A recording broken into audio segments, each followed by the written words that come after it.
got tagged with a 3x3 challenge. In case you guys don't know what that is, you're supposed to say 3 things about yourself that your audience really doesn't know about you. And then you're supposed to pick 3 more people to do the challenge. So the first thing is that you guys might not know about me is that I used to be a professional photographer. I actually went to school. I got a degree in photography. I got into the business right before digital cameras started to become a reality. Back when I was doing it, it was all film and Polaroids. Like I said, I did product photography, but one of my all-time favorites was just going camping and doing nature photography. If I could have made a living out of that, I would have done it.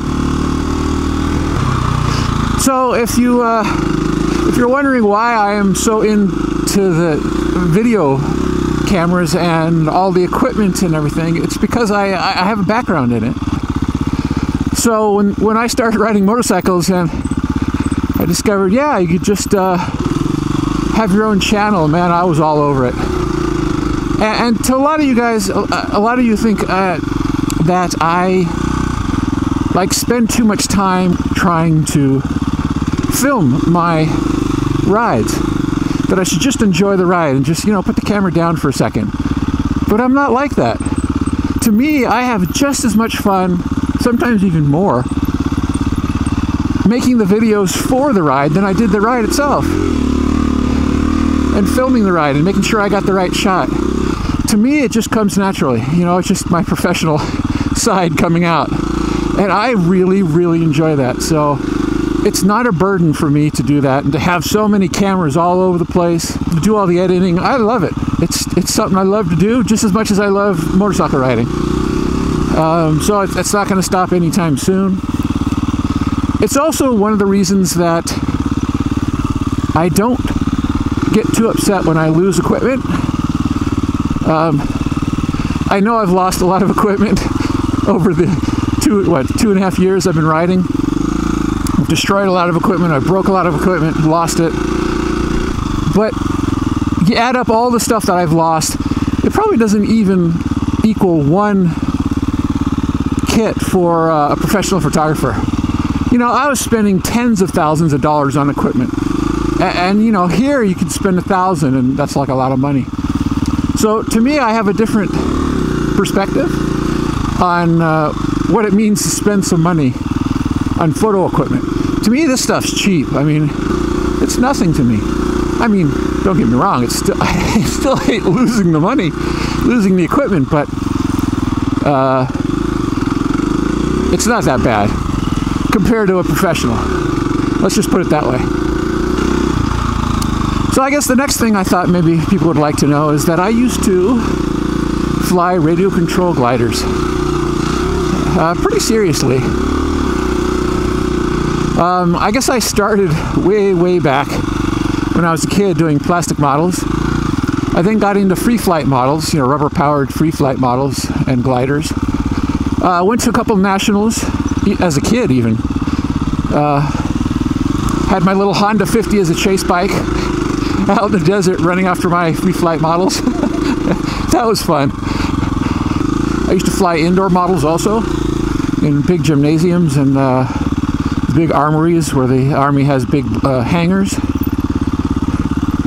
So I was fairly well into it. But then out of college I got back into flying kind of, and I was part of a group, the San Fernando Valley Silent Flyers, who were pretty progressive and really had some interesting ideas on equipment and planes and stuff that nobody else was doing, because most of the guys in there were engineers for NASA and, you know, the Skunk Works, all top secret stuff. They were a good group of guys. Even though I was much younger than them, it was cool to hang out with them. And they put several people on the FAI World Championship team, the US team, that happens every 2 years, or it did back then. And I got to go.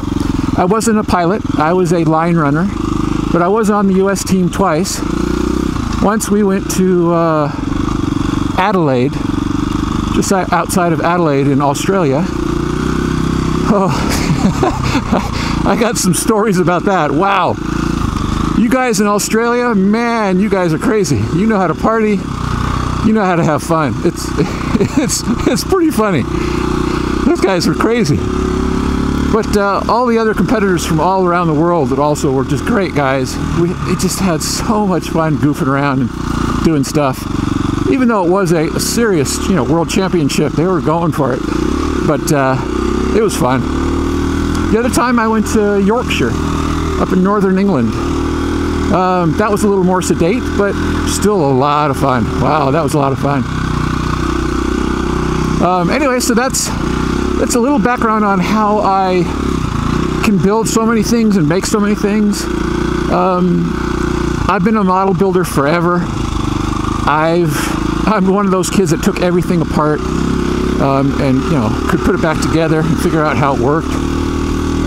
So I've just been building stuff forever. I guess that'll lead me to maybe my third thing here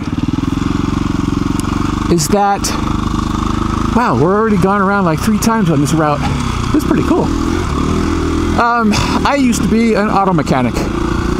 Yeah, right out of high school, I was big into mechanics and cars. And that led to 2 things. One, I became an auto mechanic. I was for about 5 or 6 years, mostly working at Volvo dealerships. So, you're starting at the bottom, low seniority, but I mean, it's going to sound like I'm bragging here, but I had the skills to fix anything. And a lot of the guys were old school and really didn't have the skills to fix, especially electronic problems or electrical problems. I did it for 4 or 5 years, and then I completely blew out my back. Went on disability. I mean, serious disability. That's when I went back to school to become a photographer, because I just couldn't bend over anymore. In fact, I was in pain for 15, 20 years, every single day, constant pain, 24 hours a day, 7 days a week. Never ever could get out of that pain. Oh my God. I don't wish that upon anybody. That was tough. Luckily, my back has gotten better. At least it's not really that painful anymore, although it goes out and it's weak and it has problems. But now, of course, it's my shoulders and my neck that are just completely all screwed up. I can't win. But the other thing that came from being a mechanic was that I used to race cars. That's right. Even back then, I was pretty much a one-man band. I fixed up my own car. I had a Ford Fiesta, and I did an extensive amount of work to it. I mean, extensive. It was not really street legal anymore, but back then you can get away with it. You can't do that anymore. And I used to race it. I go to Willow Springs Racetrack, or I even went to Riverside International Raceway back in the day when it was still there. Had a lot of fun. Was really going to get serious about getting into racing. The only problem was I needed a truck to tow it and a trailer and all that stuff, and I didn't have anywhere to put all this, so I just couldn't really do it. But I did go to tracks all the time and raced open tracks, and it's so much fun. If I could do that again, I would give up motorcycles and go racing. Motorcycles are a lot cheaper. They're a lot more compact. You can store them much easier. You don't need all of the extra stuff. But racing, man, that's fun. Wow. Anyway, there's, I guess that's 3 things about me that you didn't know before. 3 things I always tried to get into my videos and just never made it. I hope that sounds a little interesting. Now I have to pick 3 people that I want to tag for them to do their 3x3 challenge. And I think the first person I'm going to pick is Till Death Duel Us Sport.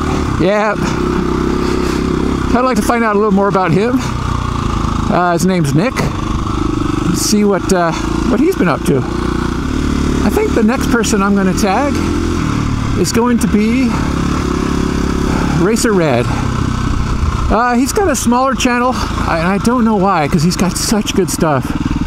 And he's an amazing, amazing rider. Very skilled. Rides some unbelievable trails. In fact, I want to put a link up here of one of his trails that I just still can't believe that anybody could do it. It freaks you out just watching it. You should definitely go see that. I mean, it's amazing. Anyway, RacerRed, I am tagging you. So I've given it a little thought, and I think the third person I'm going to pick for the 3x3 challenge is Front Sprocket. Yep, he's an Australian bloke. He's got some really good stuff on his channel. I would, advise you to go check it out.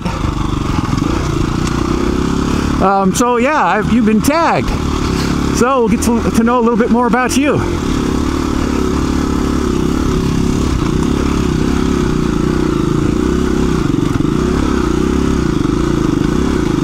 Woo, this is rocky. Okay, so that kind of concludes my little 3x3 challenge here. I hope you learned something new.